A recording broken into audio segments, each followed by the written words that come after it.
Second unit start कर रहे हैं। सेकेंड यूनिट का सिलेबस देखें तो स्टार्ट है एमसीपी मॉडल से, उसके बाद हेब मॉडल, परसेप्ट्रॉन और लीनियर फंक्शन, लीनियर सेपरेबिलिटी। तो स्टार्ट करते हैं।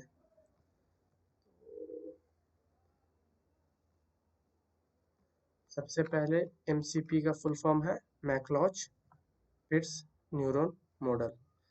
ये 1943 में इंट्रोड्यूस किया गया था वैरन मैकलॉच और वाल्टर पिट्स के द्वारा। ये क्या है, पहला मैथमेटिकल मॉडल है बायोलॉजिकल न्यूरॉन का। ये बेसिक बिल्डिंग ब्लॉक है न्यूरल नेटवर्क का, यानी इसी पर पूरा न्यूरल नेटवर्क क्या है, बेस्ड है। अदर देन दैट ये डायरेक्टेड वेट ग्राफ इसमें यूज होता है for connecting neurons. Directed weight graph का मतलब है उसमें डायरेक्शन दिया रहेगा, किस डायरेक्शन में, फॉरवर्ड डायरेक्शन में जा रहा है या बैकवर्ड डायरेक्शन में जा रहा है।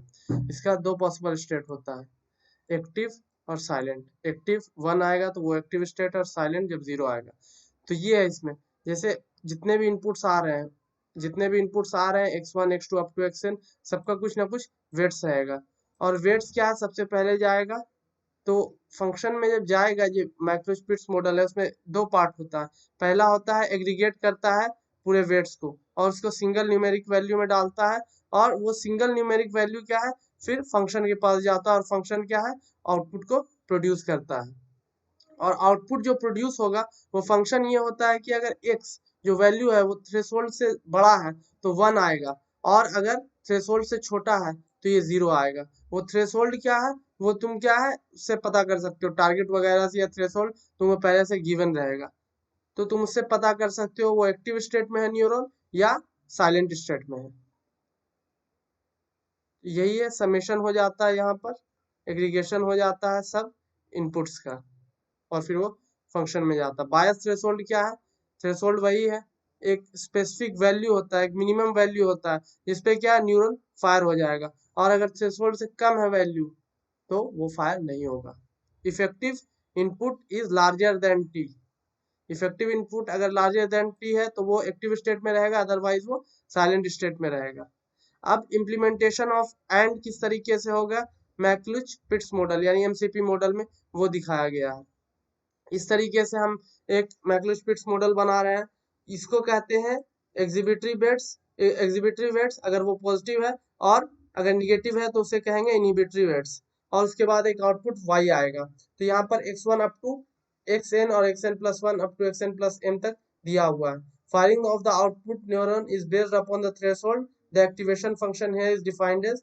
तो एक्टिवेशन फंक्शन इस तरीके से होता है, y इन पे बेस्ड रहता है। अगर y इनपुट क्या ग्रेटर देन या इक्वल टू थ्रेशोल्ड है तो वो एक्टिव हो जाएगा, अदरवाइज वो क्या 0 रहेगा।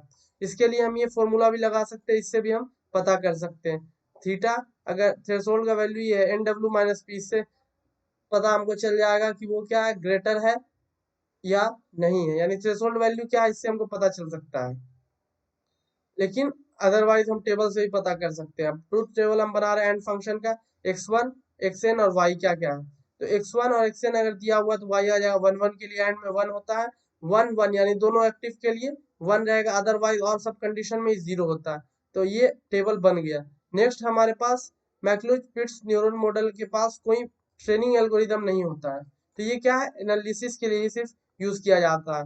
यहाँ पर एक एजम्पशन हम ले रहे हैं, वेट 1 और वेट 2 दोनों को 1 1 मान रहे हैं, और इस तरीके से हमने दोनों वेट को 1 1 मान लिया। दो नोट्स है हमारे पास और वो आउटपुट y दे रहा। अब हम क्या करेंगे, for every x1 and x1 and x2 के 4 वैल्यूज हो सकते हैं। यहाँ पर हम देख सकते हैं x1 अगर 1 होगा तो x2 वहां पर क्या होगा, 1 होगा। एक बार 1 0 हो सकता है, 0 1 हो सकता है, और 0 0 हो सकता है। तो हम चारों को सिंगल सिंगल लेंगे। सबसे पहले 1 1 लेंगे, तो y इनका वैल्यू क्या होगा, x1 into W1 plus x2 into W2। तो ये जब वैल्यू हम कैलकुलेट करेंगे तो हमारे पास आ जाएगा 1 इंटू 1 प्लस 1 इंटू 1 2 आ जाएगा। इसी तरीके से 1 और 0 के लिए लेंगे और कैलकुलेट करेंगे तो 1 आएगा, और 0 1 के लिए भी 1 आएगा, 0 0 के लिए 0 आएगा। तो यहाँ से हमें पता चल सकता है कि थ्रेशोल्ड वैल्यू हमारा 2 होगा। क्यों 2 होगा, क्योंकि इसी स्टेट पे हमको बस एक्टिव करना है न्यूरॉन को, 2 के अलावा कहीं नहीं करना है, और 2 ही बड़ा वैल्यू है, यानी सिर्फ हमको इसको इनपुट करना है, क्योंकि एंड फंक्शन में हम देख सकते हैं कि सिर्फ ये इनपुट हो रहा है। तो जब ये मतलब एक्टिव हो रहा है तो हमें थ्रेशोल्ड वैल्यू इस तरीके से सेट करना है कि वो सिर्फ ये वाला एक्टिव हो और इसके अलावा तीनों क्या इनएक्टिव हो। तो थ्रेशोल्ड वैल्यू अगर हम 2 ले लेंगे तो इससे क्या होगा, सिर्फ ये एक्टिव होगा और ये तीनों नहीं होगा। 1 ले लेते तो क्या होता है, ये दोनों भी हो जाता, लेकिन हमको इन दोनों को क्या नहीं करवाना, हमको सिर्फ एक को ही करवाना है एक्टिव। तो इसलिए हम थ्रेशोल्ड वैल्यू 2 लेंगे और हम इस फॉर्मूला से भी निकाल सकते हैं theta greater than equal to N W minus P. Notes हमारे पास 2 हैं, वेट हमने एज्यूम किया है 1 और पी होगा 0 क्योंकि कोई भी इनहिबिटरी वेट्स नहीं है। एक्साइटरी वेट्स हमारा 1 था, इनहिबिटरी वेट्स कोई नहीं था। तो इस तरीके से अगर हम करेंगे तो theta greater than equal to क्या आ जाएगा 2 इंटू 1 माइनस 0 क्योंकि पी 0 है। तो यहाँ से हमारा थीटा आ जाएगा 2 और एक्टिवेशन फंक्शन से भी हम ये चीज पता कर सकते हैं, ग्रेटर देन 2 आएगा तो 1 रहेगा अदरवाइज 0 होगा। तो यहाँ से हमें क्या पता चल गया, एंड गेट का रियलाइजेशन, कि एंड गेट को किस तरीके से रियलाइज कर सकते हैं। तो एमसीपी में मेन यही होता है, ये ट्रेनिंग के लिए ना यूज हो गया, सिर्फ क्या एनालिसिस के लिए यूज होता है एमसीपी मॉडल। ठीक है, नेक्स्ट हम आते हैं, अगर एमसीपी का और मॉडल का हम बात करें, और मॉडल को किस तरीके से करेंगे तो वही है, ट्रूथ टेबल यहाँ पर बना लिया गया है, ये है ट्रूथ टेबल। और सेम चीज किया जाएगा हर नोट्स के लिए, 1 1 के लिए 1 0 के लिए 0 1 के लिए 0 0 के लिए करेंगे। लेकिन यहाँ पर हम क्या देख रहे हैं, 3 एक्टिव है और एक क्या है, एक है साइलेंट स्टेट में। तो हमको 3 एक्टिव करना पड़ेगा, तीनों का वैल्यू निकाल लिए, 2 1 1 आ गया। एजम्पशन वही माने, वेट 1 और वेट 2 दोनों को क्या है 1 1 मान लिए थे। W1 और W2 दोनों को 1 1 हम यहाँ पर एज्यूम कर लिए थे, तो ये चीज हमारे पास आ गया। और ये 1 है, ये 1 है, वेट 1 और वेट 2 दोनों को हम 1 1 मान लिए थे। और यहाँ पर हमको पता चल गया 2 1 1। तो यहाँ पर अब हमको थ्रेशोल्ड वैल्यू सेलेक्ट करना है, तो यहाँ पर हम 1 करेंगे क्योंकि हमको 3 को एक्टिव रखना है। और तीनों एक्टिव कौन सा वैल्यू अगर हम सेलेक्ट करें तीनों एक्टिव हो जाएगा। तो ग्रेटर देन 1 या इक्वल टू 1 हम लेंगे तो तीनों वैल्यू सेलेक्ट हो जाएगा, इसलिए थ्रेशोल्ड वैल्यू हम यहाँ पर 1 लेंगे। तो ये चीज था MCP model, realization of and और गेट। नेक्स्ट है हमारे पास हेब मॉडल। तो हेब मॉडल जो है, इसका एल्गोरिदम ये है कि सबसे पहले हेब मॉडल में क्या करते हैं, जितने भी वेट और बायस है सबको इनिशियलाइज कर देते हैं 0 से, जितने भी होंगे for I is equal to 1 to n, जितने भी वेट्स वगैरह रहेंगे, वेट 1 हो गया, वेट 2 हो गया, अप टू n। अगर x नोड्स है तो कितने हो जाएंगे, n नोड्स है तो n वेट्स हो जाएंगे। तो सबको क्या है शुरू में वेट और बायस को 0 कर देना है। सेकेंड पॉइंट हमारा इनपुट ट्रेनिंग वेक्टर और टारगेट वेक्टर आउटपुट पेयर को s कॉमा टी में, s कॉमा टी के फॉर्म में हम लिख लेंगे, इनपुट ट्रेनिंग वेक्टर और आउटपुट ट्रेनिंग वेक्टर को, और उसके बाद 3 to 6 परफॉर्म करेंगे। इसमें क्या activation for input with input vector xi को si बना देना है, activation for input with input vector को xi को si बना देना है, और activation for output unit with output neuron को y is equal to T बना देना। तो थर्ड में xi को si बना रहे हैं, इनपुट यूनिट को इनपुट वेक्टर के साथ एक्टिवेशन कर दे रहा है, एक्टिवेट कर दे रहा है, और आउटपुट के लिए आउटपुट न्यूरॉन को y is equal to T कर दे रहा है। उसके बाद एडजस्ट करना है वेट को, तो वेट क्या आ जाएगा, wi न्यू आ जाएगा, wi old plus xi y, हर वेट के लिए हमको करना है ये। n वेट्स, अगर n वेट्स है तो सब वेट्स के लिए करना, 2 वेट्स है तो i इक्वल टू 1 to 2 हो जाएगा, और n है तो n तक हो जाएगा।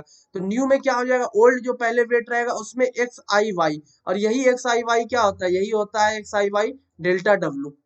तो यानी हमको इफेक्टिवली डेल्टा w ही जोड़ना है, जो अभी आगे आ रहा है एग्जाम्पल, उसमें पता चल जाएगा। अब बायस को एडजस्ट करना है तो बायस न्यू क्या हो जाएगा, बायस ओल्ड प्लस y, और ये y क्या होता है, डेल्टा b ही होता है। ये बायस जो होता है ये डेल्टा y जो होता है वो डेल्टा b होता है। और algorithm requires only 1 pass through the training set, और इस एल्गोरिदम में बस तुमको एक पास करवाना होता है पूरे ट्रेनिंग सेट में। तो हमने देख लिया सभी स्टेप्स को, पहले स्टेप में और इनिशियलाइज सबको करना है 0 के साथ, दूसरे में इनपुट ट्रेनिंग और आउटपुट ट्रेनिंग को पेयर में लिख देना है s कॉमा टी में, उसके बाद 3 to 6 करना है। थर्ड वाले में क्या एक्टिवेशन फॉर इनपुट को क्या इनपुट वेक्टर के साथ सेट कर देना है xi को si से, और एक्टिवेशन फॉर आउटपुट यूनिट को आउटपुट न्यूरॉन के साथ y is equal to T कर देना है। फिफ्थ में एडजस्ट करना है वेट न्यू हो जाएगा weight old plus xi y, यानी effectively weight old plus delta w, और बायस हो जाएगा b न्यू यानी b old plus y, effectively b old plus delta b। उसके बाद अब रियलाइजेशन ऑफ एंड फंक्शन ही है। तो हमारा जो हेब मॉडल है इसमें सिलेबस में सिर्फ एंड फंक्शन का ही रियलाइजेशन दिया है। तो इस तरीके से और भी निकल सकता है, उसमें कोई दिक्कत वाली बात नहीं है। एंड के लिए x1 x2 दो नोड्स है और यहाँ पर उसका आउटपुट है करस्पॉन्डिंग। तो 1 1 के लिए क्या होता है, 1 1 के लिए 1 होगा, 1 -1 के लिए 0 ना लिख के हम -1 लिख रहे हैं। जहां जहां भी 0 है उसके जगह हम इसको क्या रिप्लेस कर दिए -1 से। यानी अगर पॉजिटिव है तो उसको 1 किए हैं और 0 को हम -1 से रिप्लेस कर दिए हैं। तो इसी तरीके से चारों का हम देख सकते हैं आ गया, क्योंकि 1 1 के लिए सिर्फ 1 रहेगा, अदरवाइज ऑल केसेस में ये -1 आएगा। बायस एक ये बायस और जो इनिशियलाइजेशन बायस है ये दोनों अलग अलग है। ये हमेशा 1 रहेगा, ये हमेशा, ये वाला बायस हमेशा 1 रहेगा। तो इसका उतना यूज भी नहीं होगा कैलकुलेशन में। x1 x2 y का यूज होगा। अब डेल्टा डब्ल्यू किस तरीके से निकलेगा, तो डेल्टा डब्ल्यू पहले जैसे अभी बताए थे कि डेल्टा डब्ल्यू क्या होता है इफेक्टिवली, यहाँ पर डेल्टा डब्ल्यू बताया था एक्स आई वाई होता है। एक्स आई वाई हम कैलकुलेट करेंगे, तो एक्स आई वाई कैसे आएगा, x1 है हमारा, अगर डेल्टा डब्ल्यू 1 कर रहे हैं तो x1 इंटू वाई, यानी 1, ये 1 और ये 1, एक सेकेंड, ये 1 और ये 1 मल्टीप्लाई होगा तो हमारे पास 1 आ जाएगा। इसी तरीके से अब डेल्टा W2 क्या हो जाएगा, ये 1 और ये 1 वाई वाला मल्टीप्लाई होगा तो हमारे पास ये 1 आ जाएगा। इसी तरीके से अगर हमको डेल्टा बी निकालना है, हम यहाँ देख सकते हैं डेल्टा बी क्या होता है, डेल्टा बी है वाई के बराबर। तो डेल्टा बी वाले कॉलम में same to same, delta B वाले कॉलम में कुछ नहीं करना, डेल्टा बी वाले कॉलम में हमको इसको सेम टू सेम क्या करना है, इसको कॉपी कर देना है, ये पूरे कॉलम को उठाना है और यहाँ पर डेल्टा बी वाले में पेस्ट कर देना है। इस पूरे कॉलम में हमको क्या है, पेस्ट कर देना, सेम टू सेम, कोई चेंजेस नहीं होगा। आगे आते हैं, नेक्स्ट है हमारे पास W1। तो W1 का जैसे यहाँ पर हम बताए थे कि W1 क्या होता है, वेट ओल्ड प्लस एक्स आई वाई। वेट ओल्ड अब कैसे पता चलेगा, तो वेट ओल्ड क्या होगा, वेट ओल्ड होगा 0। क्यों 0 होगा, क्योंकि हम पहले बता चुके हैं कि शुरू में ही एल्गोरिदम कह रहा है कि सबको इनिशियलाइज कर दो, वेट और बायस दोनों को। तो वेट ओल्ड क्या है, सबके लिए शुरू में पहले स्टेप के लिए क्या हो जाएगा, 0 हो जाएगा। और बायस ओल्ड भी क्या हो जाएगा, बायस ओल्ड भी हो जाएगा 0 के बराबर। ठीक है, तो वेट ओल्ड 0 हो गया, यहाँ से हमको पता चल गया वेट ओल्ड क्या है, वेट ओल्ड हो गया मेरे लिए 0। तो यहाँ पर वेट ओल्ड 0 हो गया। और उसके बाद एक्स आई वाई, एक्स आई वाई क्या है, इफेक्टिवली डेल्टा डब्ल्यू ही है। तो ये 0 था और डेल्टा डब्ल्यू इसमें ऐड कर देना है। अब देखते हैं, तो ये 0 और डेल्टा डब्ल्यू, तो यहाँ पर समझ लेते हैं इस 0 को, इससे अगर हम ऐड करेंगे, ये 0 था और ये 1 था हमारा डेल्टा W1, इन दोनों का 0 + 1 करेंगे तो क्या आएगा, 1 आएगा। इसी तरीके से वेट 2 का ओल्ड वैल्यू क्या होगा, वो भी 0 होगा। और उसमें अगर हम डेल्टा W2 ऐड करेंगे यानी 1 जोड़ेंगे तो वो भी क्या है, 1 आ जाएगा।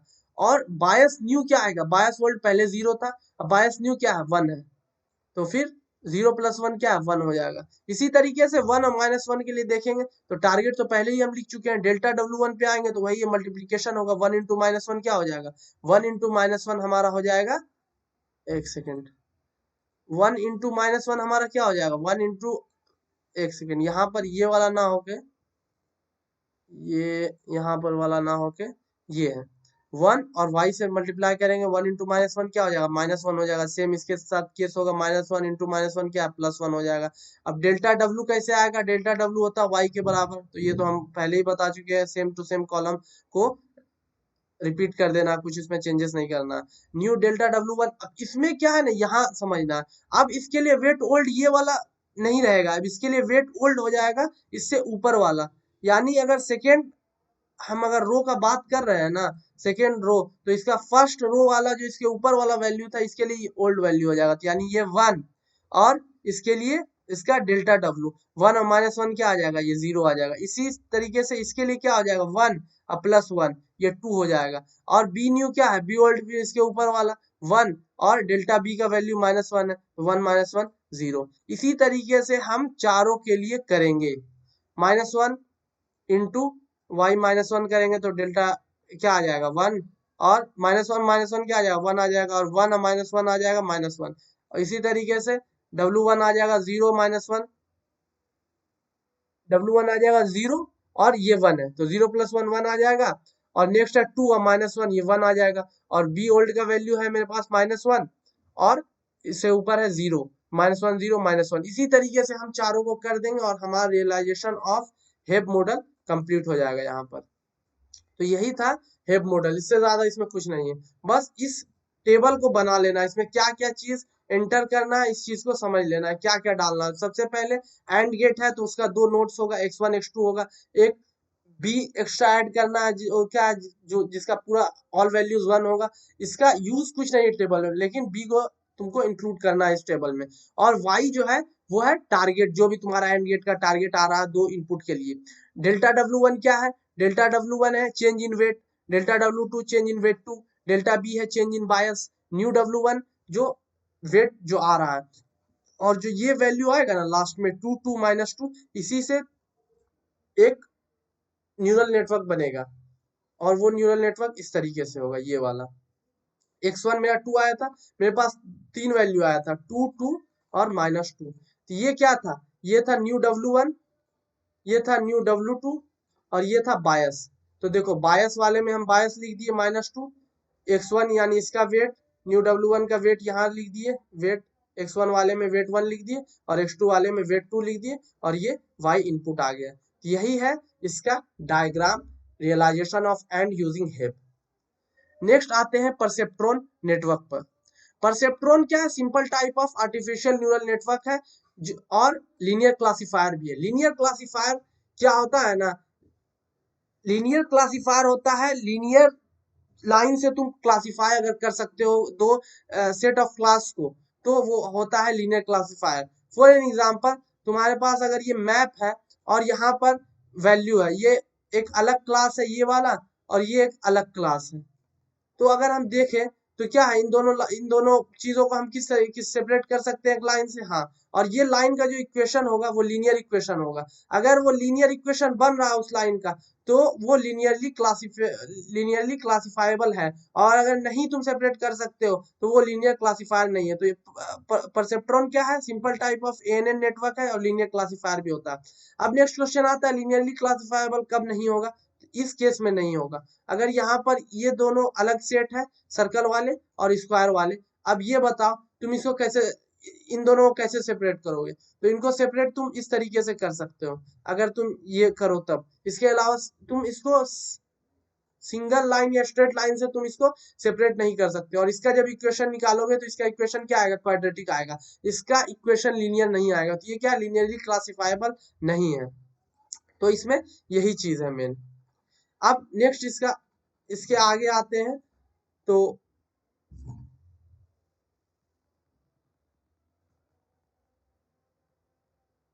अब नेक्स्ट है हमारे पास, इसको हम यूज कर सकते हैं to model binary functions. Perceptron network को हम यूज कर सकते हैं बाइनरी फंक्शन में, बाइनरी फंक्शन को मॉडल करने के लिए। जैसे और फंक्शन हो गया, एंड फंक्शन हो गया, इनको हम मॉडल कर सकते हैं। ठीक है, बाइनरी फंक्शन को मॉडल करने के लिए यूज हो सकता है, और वो बाइनरी फंक्शन है और फंक्शन, एंड फंक्शन। क्लासिफिकेशन हो सकता है लीनियर पैटर्न के लिए। इनपुट वेट और बायस को ये कंसिस्ट करता है। इसमें वाई इन जो आएगा वो आएगा summation of weights into X, जो भी वैल्यू ऑफ एक्स होगा वो, और वेट्स का समेशन प्लस बायस उसमें ऐड करेंगे। और जो मेन वाई आएगा, जो आउटपुट आएगा, मेन आउटपुट वो आएगा फंक्शन ऑफ वाई इन से। ठीक है, फंक्शन ऑफ वाई इन से वो चीज आएगा। और इसका आर्किटेक्चर है सिंगल लेयर परसेप्ट्रॉन का। ये कुछ बायस इसमें जाएगा और x1 अप टू xn कुछ नोड्स होंगे, और इससे क्या है, ये आउटपुट देगा। तो इसका एल्गोरिदम क्या होता है? इसके एल्गोरिदम का बात करें तो ये करता क्या है कि ये वेट को और बायस को ये भी जीरो करता है फर्स्ट स्टेप में। हेप मॉडल भी फर्स्ट स्टेप में जीरो ही कर रहा था। और ये इसमें एक अल्फा होता है, लर्निंग रेट।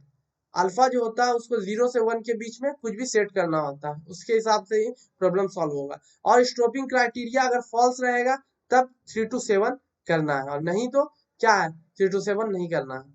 अब देखो, हर पेयर s, t के लिए 4 to 6 जाना है। हर पेयर s, t के लिए 4 to 6 हमको जाना है। नेक्स्ट है एक्टिवेशन फॉर इनपुट यूनिट को xi, एक्टिवेशन क्या है, सेट कर देंगे इनपुट यूनिट के लिए, इनपुट यूनिट के लिए xi को si से। ठीक है, नेक्स्ट हमारा, हम आउटपुट यूनिट के लिए कैलकुलेट करेंगे y इन। इनपुट यूनिट के लिए एक्टिवेशन सेट कर दिए थे, xi is equal to si for I is equal to 1 to n, और इसमें वाई इन जो है आउटपुट रिस्पॉन्स हम इस तरीके से कैलकुलेट करेंगे, B plus summation of W I x I. B क्या है, बायस है, और उसके बाद उस पर एक्टिवेशन फंक्शन हम लगा देंगे। जो ये वाई इन आएगा, इसी वाई इन के बेस पर हम एक्टिवेशन फंक्शन लगाएंगे। तो एक्टिवेशन फंक्शन कहता है वाई इन अगर ग्रेटर देन 0 आया, ये वैल्यू कैलकुलेटेड ग्रेटर देन 0 आएगा तो 1 आएगा ओवरऑल वैल्यू, और अगर 0 आता है तो 0 रहेगा, और लेस देन 0 आता है तो -1 रहेगा। सिक्स्थ कह रहा है कि update the weight and bias if target is not equal to output. Weight और बायस को अपडेट करना है अगर टारगेट आउटपुट के बराबर नहीं है, तब हमको अपडेट करना है। इफ टी ग्रेट, और टी क्या ग्रेटर देन वाई होना चाहिए, और एक्स क्या है ग्रेटर देन 0 होना चाहिए, तभी हमको करना। और नहीं अगर है ये सब कंडीशन नहीं सेटिस्फाई कर रहा तो हमको क्या सेम टू सेम रहने देना है। एल्स में हम देख सकते हैं वेट न्यू और बायस न्यू क्या सेम रहेगा। अदरवाइज वेट न्यू क्या हो जाएगा, weight old plus alpha t x i, और यहाँ पर अल्फा टी एक्स आई मेरे लिए डेल्टा डब्ल्यू के लिए काम करेगा, यानी चेंज इन वेट हुआ। वेट न्यू क्या है, weight old plus change in weight. New का वैल्यू किस तरीके से आ रहा है, ओल्ड वैल्यू में कुछ हम चेंज कर रहे हैं, उसी से न्यू वैल्यू आ रहा है। तो अल्फा टी एक्स आई यहाँ पर डेल्टा डब्ल्यू बन जाएगा, और डेल्टा बी क्या बन जाएगा, अल्फा इंटू टी बन जाएगा। लर्निंग रेट है अल्फा, और टी क्या है टारगेट जो अभी आएगा, उस तरीके से निकालेंगे। तो सिक्स्थ में यही कह रहा था, अपडेट करना है वेट और बायस को जब टारगेट आउटपुट के बराबर नहीं है, और टारगेट क्या ग्रेटर, टी जो है हमारा वैल्यू वो ग्रेटर देन वाई है, और एक्स क्या है 0 के बराबर नहीं होना चाहिए। अब टेस्ट करेंगे सेवंथ में स्टॉपिंग क्राइटेरिया, इट में बी अ वेट चेंज। ये हो सकता है स्टॉपिंग क्राइटेरिया चेंज करने से पता चले कि वेट में क्या कुछ चेंजेस हुए। ये टेबल मेन है, इस टेबल को बनाना है, क्योंकि यहाँ पर हम देख रहे हैं रियलाइजेशन ऑफ एंड, और इसके बाद देखेंगे रियलाइजेशन ऑफ और यूजिंग परसेप्ट्रॉन नेटवर्क। तो किस तरीके से ये काम करता है ये देखते हैं। तो सबसे पहले इनपुट में अगर एंड कर रहे हैं x1 x2 और इसका एक टारगेट, ये तो लिखना ही लिखना है। और बायस जो एक वैल्यू पिछले बार भी हेप में बताए थे कि सेम टू सेम क्या है उसको कर लेना है। इसका कुछ यूज नहीं आ रहा है कैलकुलेशन में, लेकिन इस बायस को लिखना जरूरी है। नेक्स्ट है, अब इन दोनों नोड्स से टारगेट हमको पता चल जाएगा। पहले भी बता चुके हैं मॉडल में कि 0 नहीं लिखना है, 0 के जगह हम रिप्लेस कर रहे हैं उसको -1 से। तो 1 1 के लिए इसका क्या आएगा 1 आएगा, एंड गेट के लिए -1 1 के लिए, यानी सिर्फ 1 और 1 के लिए 1 आएगा, अदरवाइज तीनों कंडीशंस में -1 ही रहेगा। ठीक है, अब देखते हैं आगे। तो नेक्स्ट हम क्या कर रहे हैं, ये टी पता चल गया, बी का भी हो गया, वाई इन कैसे निकलेगा। तो वाई इन के लिए ऊपर में बताया जा चुका है। वाई इन हो जाएगा b plus summation of W I x i. तो बी क्या है मेरे पास, बी है बायस, और शुरू में ही पहले ही स्टेप में कह दिया जा चुका है वेट और बायस को 0 कर लेना है, वेट और बायस को 0 कर लेना है। तो बायस यहाँ से 0 मेरे पास आ गया, और summation of W I x i निकालते हैं। तो summation of W I x i क्या हो जाएगा, एक्स आई और डब्ल्यू आई, तो 1, और वेट क्या है मेरे पास 0 है, इनिशियलाइज वेट कर दिए तो 0 हो गया। तो 0 प्लस 0, पहले क्या आ गया बायस मेरे पास 0 आ गया, प्लस 1 इंटू 0, 0 हो जाएगा। फिर x2 w2 करेंगे तो भी क्या हो जाएगा 1 इंटू 0, 0 आ जाएगा। तो क्या ओवरऑल वैल्यू मेरा क्या आया 0 प्लस 0 प्लस 0, 0 ही आ गया। तो y इन 0 लिखेंगे, उसके बाद यहाँ पर ये वाला एक्टिवेशन फंक्शन यूज करेंगे कि इक्वल टू 0 है, तो उसके लिए क्या y का वैल्यू क्या हो जाएगा 0 हो जाएगा। y इन के बाद हम y लिख रहे हैं, तो ये 0 हुआ तो y भी 0 हो गया। उसके बाद t, ये t क्या है, यही वाला t क्या है यहाँ पर रिपीट हो जाएगा। तो इस t को दो बार लिखने की नहीं भी जरूरत हो सकती है, अगर नहीं लिखना है तो नहीं भी लिख सकते हो इस t को 2 बार। तो क्या वाई इनके बाद टी तो सेम ही है। अब डेल्टा W1 देखते हैं, डेल्टा W1 के लिए फॉर्मूला क्या है, डेल्टा W1 के लिए फॉर्मूला है alpha t x i. Alpha क्या है, अब यहाँ पर अल्फा का वैल्यू हम 1 माने हैं, ठीक है, एज्यूम किए अल्फा का वैल्यू कुछ भी सेट कर सकते हैं 0 से 1 के बीच में, 1 माने हैं। 1 के हिसाब से, और टी का वैल्यू हम यहाँ से ले लेंगे। चलो टी का वैल्यू बगल में टी है, यहाँ पर से हम ले रहे हैं अल्फा 1, और टी का वैल्यू यहाँ बगल से ले लिया 1 इंटू 1, यहाँ पर देखो 1 इंटू 1 और एक्स आई, इसके करस्पॉन्डिंग एक्स आई क्या होगा W1 के करस्पॉन्डिंग एक्स आई हो जाएगा x1। तो इसका 1 इंटू 1 इंटू 1 क्या आ जाएगा, टोटल वैल्यू 1 आ जाएगा। यही 1 को हमको change in wait W1 delta W1 में लिख देना। डेल्टा W2 के लिए alpha T x2 1 t 1 1 into 1 x2 1, ये भी क्या है 1 आ गया। डेल्टा W टी भी क्या आ गया 1 आ गया, क्योंकि अल्फा मेरा 1 था, टी भी 1 था और x2 भी 1 था। अब है डेल्टा बी में क्या होता है, सिर्फ अल्फा इंटू टी होता है। क्या होता है, सिर्फ अल्फा इंटू टी होता है। यहाँ देखो, यहाँ पर है अल्फा इंटू टी दिया हुआ ऑलरेडी। सेकेंड,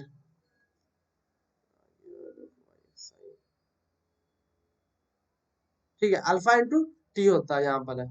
तो यहाँ पर क्या अल्फा लेंगे, बी के लिए अल्फा 1 है और टी क्या है, टी बगल में दिया हुआ है 1। तो यहाँ पर जो ये टी हम ले रहे हैं ना, इस टी को इसलिए ले रहे हैं कि हमको बार बार यहाँ से इस पॉइंट से हमको यहाँ ना आना पड़े, हम यहीं पर से टी को देख सके, जिससे क्या है किसी तरह कैलकुलेशन मिस्टेक ना हो। अल्फा इंटू टी इसके लिए भी लिए तो 1 इंटू 1 आ गया।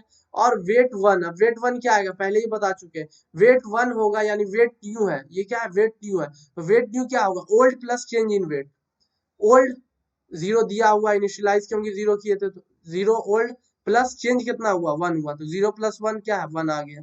2 के लिए 0 प्लस चेंज इन वेट, यहाँ चेंज इन वेट क्या है, 1 है, तो 0 प्लस 1 इसके लिए 1। और बी के लिए इनिशियली बायस 0 और फिर चेंज इन वेट क्या हुआ, चेंज इन वेट क्या हुआ, 1 हुआ, तो 0 प्लस 1 इसके लिए भी 1 हो गया। इसी तरीके से सेकेंड, अगर हम रो के लिए -1, तो हमारा y इन t तो हमें पता है, y इन कैलकुलेट करते हैं। सबसे पहले बायस, बायस क्या हो जाएगा, इस बार बायस 0 नहीं रहेगा, इस बार बायस चेंज हो चुका है, वो बायस 1 हो चुका है।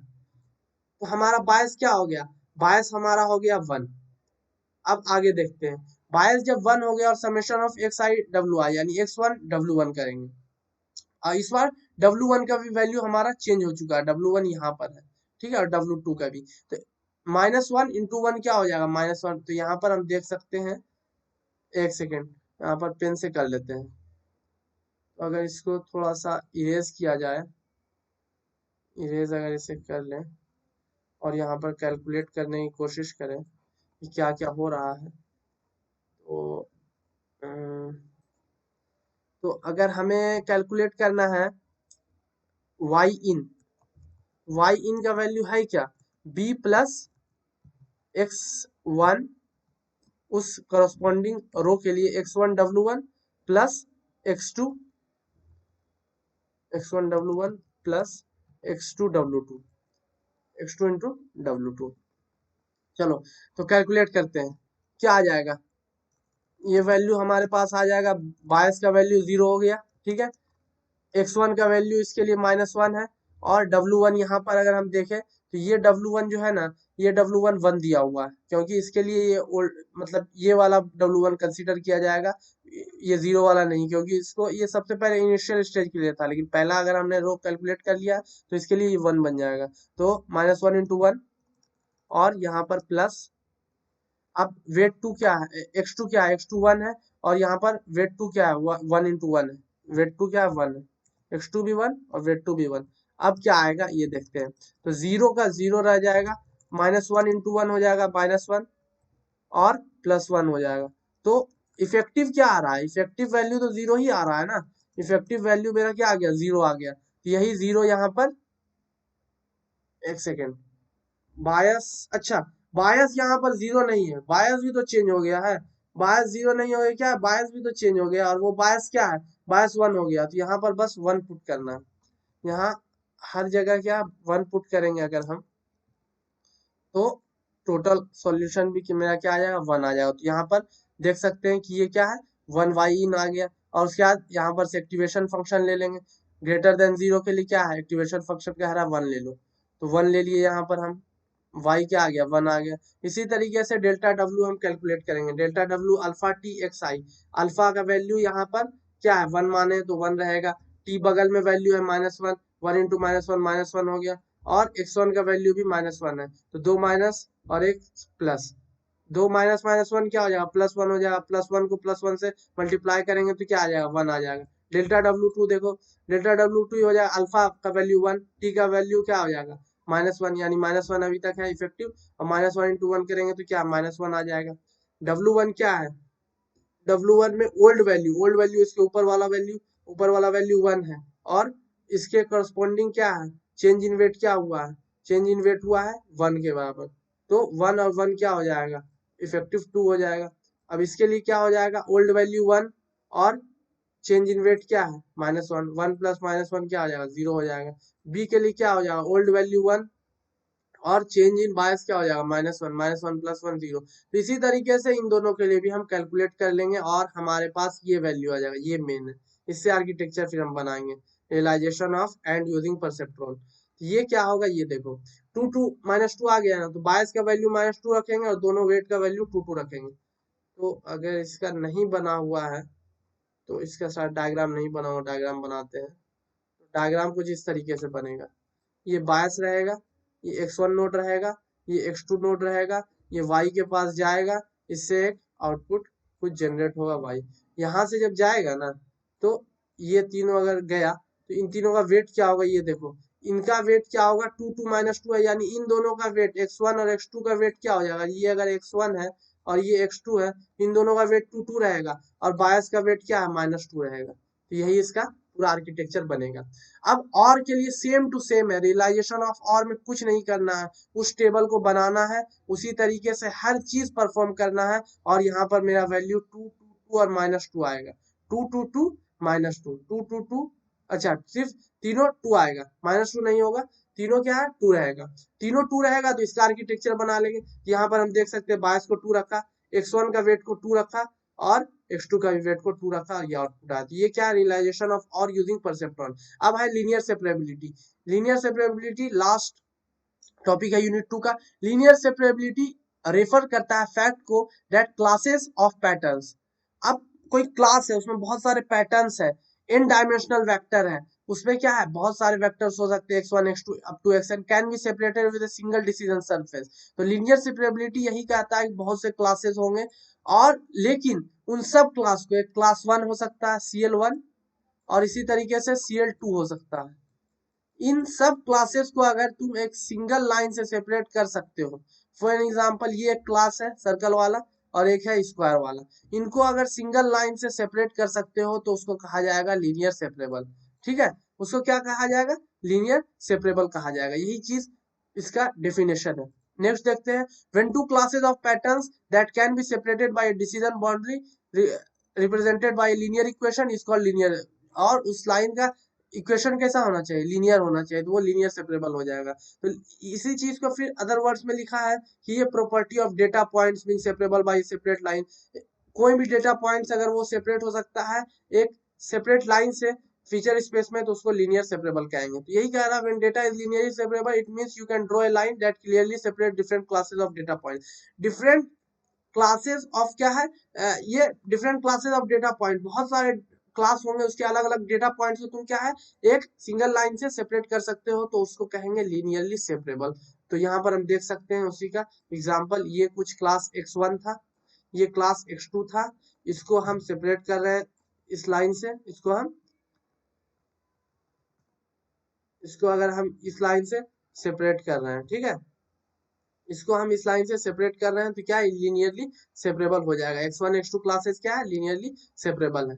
अब हम इसको एंड प्रॉब्लम पे लगा रहे हैं, एंड प्रॉब्लम में वही x1 x2 y ले लेंगे, -1 और -1 के लिए -1 यानी सिर्फ 1 और 1 के लिए क्या है 1 आएगा, अदरवाइज तीनों के लिए क्या है एंड गेट में -1 आएगा। तो यहाँ पर गलती से 1 लिखा हुआ तो इसको -1 कर लेते हैं, ठीक है, ये -1 हो गया, एक सेकेंड, ये 1 और -1 से -1 आएगा, ठीक है, ये चीज हो गया। नेक्स्ट तो हम इसमें क्या है क्लास 1 बनाए हैं जिसमें हम क्या कह रहे हैं y का वैल्यू 1 है तो उसको x से यानी क्रॉस से डिनोट करो, अदरवाइज सर्कल से डिनोट करो। तो किसके लिए आएगा सर्कल मतलब स्क्वायर किसके लिए आएगा y का वैल्यू सिर्फ 1 इसके लिए 1,1 के लिए, तो इस पे डिनोट करेंगे x में 1 जाएंगे और y में 1 जाएंगे, x में इस साइड 1 गए y में 1 गए, इस पॉइंट पे हम पहुंचे, ठीक है, तो इसके लिए ये होगा। अदरवाइज -1,1 तो -1 x के लिए इधर और नीचे जाएंगे डायरेक्शन में तो यहाँ पहुंचेंगे, तो ये हो गया -1,1 यानी x में -1 जाओ लेकिन फिर ऊपर चले जाओ, तो यहाँ पर हमको फिर सर्कल मिलेगा क्योंकि y का इनपुट -1 है यहाँ पर। और फिर कह रहा है कि -1, ये 1 x में 1 जाओ और यहाँ पर फिर माइनस y में -1 जाओ, तो यहाँ पर हम देख सकते हैं इन तीनों जो सर्कल पॉइंट्स है ना इनको और ये क्रॉस पॉइंट्स को हम एक सेपरेट लाइन से कर सकते हैं, तो कह सकते हैं एंड प्रॉब्लम क्या लीनियरली सेपरेबल है।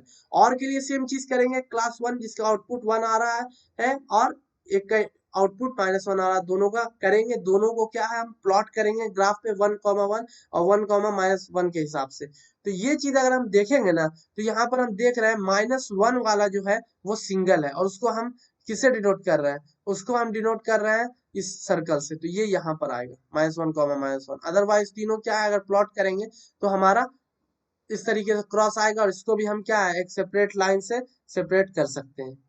जब हम सेपरेट लाइन से सेपरेट कर सकते हैं तो इसका मतलब क्या है, इसको भी कह सकते हैं और भी लीनियरली सेपरेबल। लेकिन एक और प्रॉब्लम होता है, और एक और का किस तरीके से हम बनाते हैं x1 x2 y, इसमें क्या होता है सेम इनपुट के लिए -1 आएगा, और डिफरेंट इनपुट है यानी -1 1 है तो इसके लिए 1 आएगा, 1 -1 है तो इसके लिए 1 आएगा आउटपुट, माइनस सेम तरह का इनपुट के लिए -1 आएगा। ठीक है, इसको अगर हम प्लॉट करेंगे, अगर हम इस पर इस मैप पर, तो इस मैप पर हम देखेंगे जब इसको प्लॉट कर रहे हैं तो हम देखेंगे कि ये एक पॉइंट यहाँ आया क्रॉस, एक यहाँ आया, दो सर्कल यहाँ आया, और इसको कोई मेरे पास तरीका नहीं है एक सिंगल लाइन से सेपरेट करने का। इसको सेपरेट करने के लिए हमको कुछ इस तरीके से करना पड़ेगा, और ये क्या क्वाड्रेटिक इक्वेशन बनेगा, ये लीनियर इक्वेशन नहीं बनेगा, ये क्वाड्रेटिक बनेगा। तो हम कह सकते हैं एक और प्रॉब्लम क्या है, लीनियरली सेपरेबल नहीं है। ठीक है, ये था पूरा यूनिट 2 का एवरीथिंग।